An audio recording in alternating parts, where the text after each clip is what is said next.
UP की राजनीति में, और वो कहावत है पुरानी, आया राम गया राम।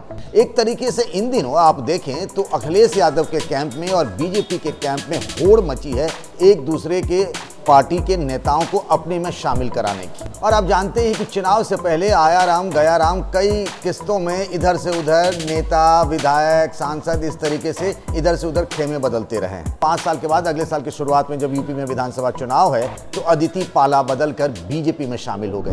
नमस्कार, मैं हूं पंकज झा और आज बात करते हैं यूपी की राजनीति में, और वो कहावत है पुरानी, आया राम गया राम।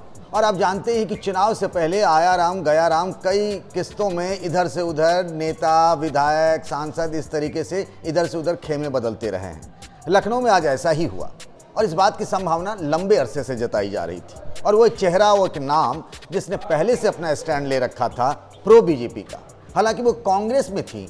हम बात करते हैं रायबरेली सदर से कांग्रेस की निलंबित विधायक अदिति सिंह। अदिति पहली बार रायबरेली सदर से विधायक बनी है, उसी रायबरेली से जहां से लोकसभा के सांसद हैं कांग्रेस की अध्यक्षा सोनिया गांधी। यूपी में लोकसभा की 80 सीटें हैं, लेकिन सिर्फ एक ही सीट कांग्रेस के पास है और वो है रायबरेली, क्योंकि अमेठी से पड़ोस के जो लोकसभा सीट है वहां से राहुल गांधी हार गए थे। आज क्या हुआ कि अचानक से, हालांकि इसकी संभावना पिछले कई दिनों से जताई जा रही थी, बीजेपी के अंदर से ये खबर आ रही थी कि कई एमएलसी और विधायक, एमएलसी मतलब विधान परिषद के सदस्य, और विधायक जो सपा में हैं यानी समाजवादी पार्टी में हैं, बीएसपी में हैं या कांग्रेस में हैं, उनकी बीजेपी में एंट्री कराई जा रही है।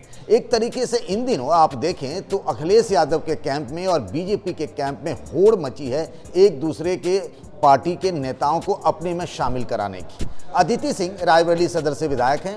उनके पिता बाहुबली नेता हुआ करते थे अखिलेश सिंह, और उनसे हमारी कई बार बात मुलाकात होती रही। बहुत वो कहते हैं आउटस्पोकन विधायक माने जाते थे। वो बाहुबली विधायक थे, 5 बार विधायक रहे रायबरेली सदर से, और उनके बाद उनका अब निधन हो चुका है कैंसर से। उनके बाद अदिति सिंह आई कांग्रेस में। वो 2016 में 2017 का विधानसभा चुनाव हुआ। प्रियंका गांधी की वो करीबी हो गई थी, प्रियंका के साथ साथ वो चुनाव प्रचार भी करती थी। अदिति सिंह चुनाव जीत गई, और अब जब चुनाव आ गया है अगला, यानी 5 साल के बाद अगले साल की शुरुआत में जब यूपी में विधानसभा चुनाव है तो अदिति पाला बदल कर बीजेपी में शामिल हो गई। और शामिल होने के बाद उन्होंने क्या कहा, प्रधानमंत्री नरेंद्र मोदी और योगी आदित्यनाथ दोनों के खूब गुण गाए। कहा 18 घंटे 24 घंटे में से ये दोनों काम करते हैं, और इनके काम को और इनकी मेहनत को, इनकी लगन को देखकर ही हम आ गए हैं बीजेपी में। लेकिन सबसे बड़ी चुनौती ये होगी उनके लिए कि अब तक अगर आप देखिए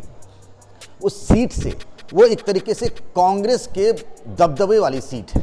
कांग्रेस का जो जाति समीकरण था, वोट समीकरण था, मुसलमानों की अच्छी खासी आबादी है वहाँ पर, ठाकुरों की भी है, दलितों की भी है। कांग्रेस से जो वो लड़ता था उसको वो सूट करता था। तो क्या जब अदिति ने पाला बदलकर वो भगवाधारी पार्टी में चली गई हैं, इस बार चुनाव जीत पाएंगी? ये सबसे बड़ी चुनौती होगी। और अदिति सिंह के जो पति हैं ना, अंगद सैनी, वो भी कांग्रेस के विधायक हैं।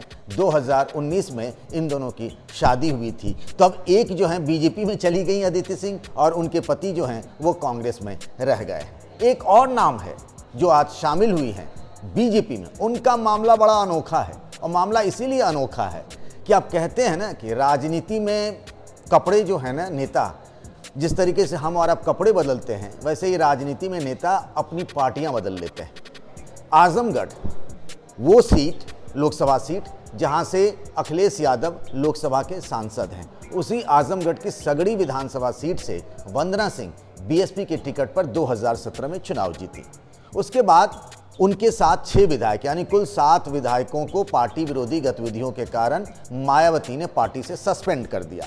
ये सातों के सातों विधायक पिछले महीने यानी 28 अक्टूबर को, इस बात को अभी महीना भर भी नहीं गुजरा है, उस दिन वो समाजवादी पार्टी के दफ्तर में अखिलेश यादव के सामने बीएसपी के सारे सस्पेंडेड विधायक यानी निलंबित विधायक जो 7 विधायक थे वो शामिल हो गए समाजवादी पार्टी में। उस 7 की लिस्ट में वंदना सिंह भी थी, और उस दिन मैंने उन्हें देखा था। वंदना ने क्या अखिलेश यादव की तारीफ की, कहा इनसे बढ़िया नेता कोई हो ही नहीं सकता। उन्होंने अखिलेश यादव को भावी मुख्यमंत्री तक बता दिया। लेकिन 28 अक्टूबर को अखिलेश यादव को वो भावी मुख्यमंत्री बता रही थी, आज महीना भर भी नहीं हुआ और आ गई वो बीजेपी के कैंप में और अब योगी आदित्यनाथ को कह रही हैं कि वही मुख्यमंत्री बनेंगे और प्रधानमंत्री नरेंद्र मोदी के गुणगान कर रही हैं। गजब कर दिया आपने वंदना जी, मतलब महीने भर में आपने अखिलेश यादव को मुख्यमंत्री बनवा रही थी और अब आप योगी आदित्यनाथ को मुख्यमंत्री बनवा रही हैं। एक और कॉमन फैक्टर है अदिति और वंदना में।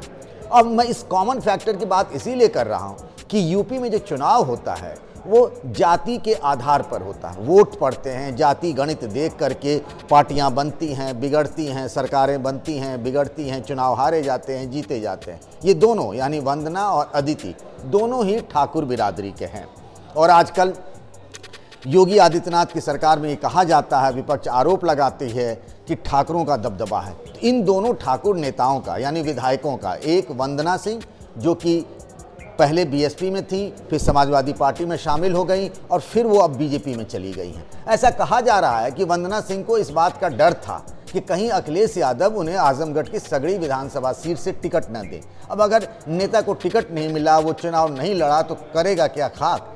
तो ये कहा जा रहा है कि वंदना सिंह को इस बात की गारंटी नहीं मिली थी शायद समाजवादी पार्टी से और इसीलिए उन्होंने पाला बदलकर बीजेपी ज्वाइन कर लिया। हालांकि ये जो 7 विधायक हैं उस वक्त तब ये कहा जा रहा था जब वो समाजवादी पार्टी में गए थे, बीएसपी के 7 निलंबित विधायक, कि इन सबको दोबारा टिकट दिया जाएगा। इसी बात की गारंटी पर वो समाजवादी पार्टी में आए थे। अब अदिति रायबरेली में आ गई हैं बीजेपी में। अब देखिए, जब कहा जाता है ना, अमित शाह ने जब कहा लखनऊ में कि 2022 में योगी की जीत थी, 2024 में मोदी की जीत है, तो ये बीजेपी का ये मानना है और बीजेपी इस कोशिश में जुगाड़ में लगी है कि इस बार, चूंकि पिछली बार तो अमेठी की सीट बीजेपी जीत गई, स्मृति ईरानी जीत गई थी, इस विधानसभा के लिहाज से चुनाव को देखते हुए विधानसभा चुनाव को लेकर के नज़र जो है बीजेपी की वो लोकसभा चुनाव पर भी है। और बीजेपी का थिंक टैंक इस बात पर काम कर रहा है कि अगर अगली बार सोनिया गांधी नहीं लड़ी रायबरेली से तो फिर बीजेपी के लिए अच्छा मौका हो सकता है इस सीट को जो सालों से कांग्रेस के कब्जे में है, उसका गढ़ माना जाता है, उसको छीन ले। तो बीजेपी एक बड़ा कैच मान रही है कि अदिति सिंह अब कांग्रेस से चलकर बीजेपी में आ गई हैं। और एक बात और गौर करने वाली होती है कि जो विधायक पाला बदलते हैं, जो एक पार्टी से दूसरी पार्टी में चले जाते हैं चुनाव में और उनको टिकट मिलता है, तो क्या वो जीत पाते हैं? क्योंकि जिस विधानसभा पर सोचिए कि पिछली बार अदिति सिंह कांग्रेस के लिए टिकट मांग रही थी, कांग्रेस को अच्छा कह रही थी, बीजेपी को खराब कह रही थी, ठीक 5 साल बाद जब वो जाएंगी अपने विधानसभा क्षेत्र में तो वो कांग्रेस के खिलाफ बातें कहेंगी, बीजेपी की तारीफ करेंगी। तो क्या वहाँ की जनता इस बात को मान लेगी? इसी तरीके से वंदना सिंह का है। वंदना सिंह के इलाके में जिस सीट सगड़ी से आती हैं वहाँ पर दलितों का दबदबा है। तो क्या इस बार जब वो बीजेपी के कैंप से लड़ेंगी, कल तक मायावती की तारीफ कर रही थी, महीने भर पहले तक वो अखिलेश यादव की तारीफ कर रही थी, जनता उन्हें दोबारा चुनती है या नहीं चुनती है? आया राम गया राम में से कितने लोग चुनाव जीत पाते हैं, ये चुनाव के बाद ही पता चलेगा। एक तरीके से अग्नि परीक्षा है ऐसे नेताओं की जो पाला बदल रहे हैं, खेमे बदल रहे हैं, पार्टियां बदल रहे हैं।